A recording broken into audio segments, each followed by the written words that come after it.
नमस्कार किसान भाइयों, स्वागत है आप सभी का आपके अपने YouTube चैनल किसानों की पाठशाला में।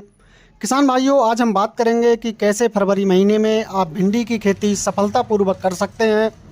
कौन सी वैरायटी का चयन करना है, बुवाई के समय कौन कौन से खादों का प्रयोग करना चाहिए, जिससे कि भिंडी की शुरुआती बढ़वार अच्छी हो और भिंडी की फसल से ज़्यादा पैदावार मिल सके, जिससे कि आप अपनी भिंडी की फसल से ज़्यादा कमाई कर सकें। तो किसान भाइयों, आप पूरी जानकारी के लिए वीडियो लास्ट तक ज़रूर देखें। तो चलिए शुरू करते हैं। किसान भाइयों, फरवरी के महीने में आप भिंडी की बुवाई कर सकते हैं और बुवाई के लिए आपको भिंडी के 1.5 किलोग्राम बीज की प्रति एकड़ के हिसाब से आवश्यकता होती है। किसान भाइयों, हम बात करें वैरायटियों के बारे में तो आप एडवांटा सीड की राधिका, नामधारी सीड्स की NS 862, नुनहेम्स की सिंघम और सीजेंटा की OH 102 जैसी उन्नतशील वैरायटियों का चयन करके बुवाई कर सकते हैं, या आपके क्षेत्र में प्रचलित भिंडी की हाइब्रिड किस्में जो ज़्यादा पैदावार देने वाली हों, आप उनका भी चयन कर सकते हैं। किसान भाइयों, हमने जो यहाँ वैरायटियाँ ली हैं वे सभी बहुत ही शानदार दमदार पैदावार देने वाली हैं। किसान भाइयों, भिंडी की खेती आप बेड बनाकर या फिर साधारण तरीके से भी कर सकते हैं। यदि आप बेड विधि से भिंडी की बुवाई करना चाहते हैं तो आप बेड से बेड की दूरी 3 फीट, बेड की ऊंचाई 1 फीट और बेड की चौड़ाई 3 फीट रखें।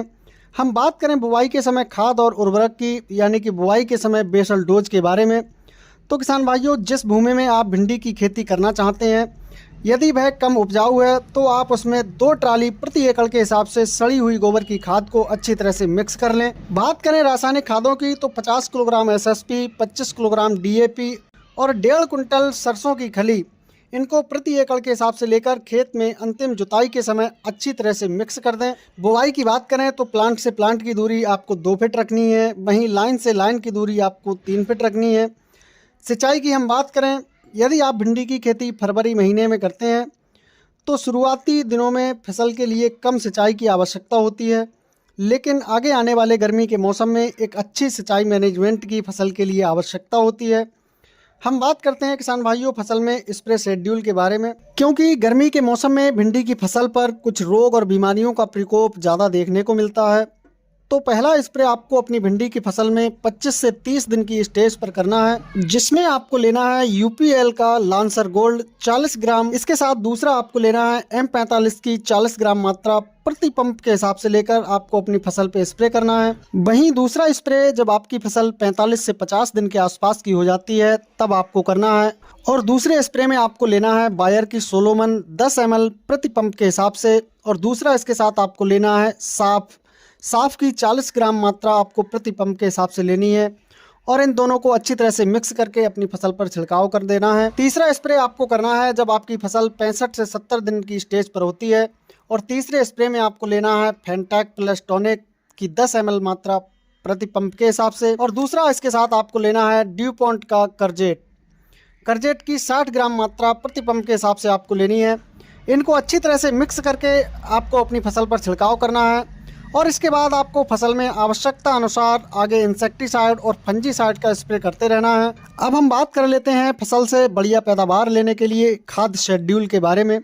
किसान भाइयों, अगर आप भिंडी की खेती साधारण तरीके से कर रहे हैं तो फसल में आपको 18 से 20 दिन की अवस्था पर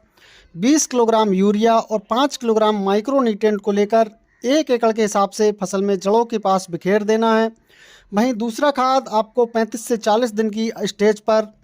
8 किलोग्राम प्रति एकड़ के हिसाब से सागरिका